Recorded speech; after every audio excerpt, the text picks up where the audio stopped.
Trpasličí, Cavalier King Charles Španiel, Havanský psík, Shih Tzu, Malý kontinentálny španiel Papillon, Chihuahua dvojsrstá, Mops a túto skupinu nám uzatvára pekingský palácový psík.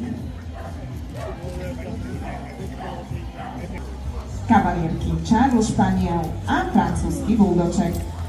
Ostatnými sa rozlúčime, nezabudneme im ale pogratulovať titul Best of Junior. Je to vtedy, ak jedinec získa na slovenských výstavách 3-krát titul Sides. Samozrejme po splní skladov nakoniec a v tejto chvíli sledujeme plemeno Cavalier King Charles Španiel. Plemeno. A do tretice uvidíme francúzskeho buldočka.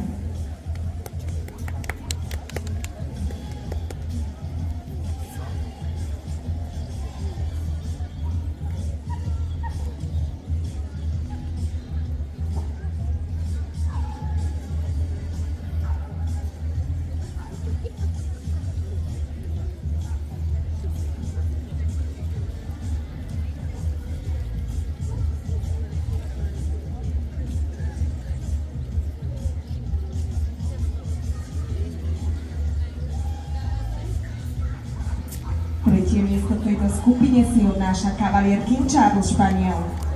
Na druhom mieste bude stáť Mops a víťazí francúzsky buldoček.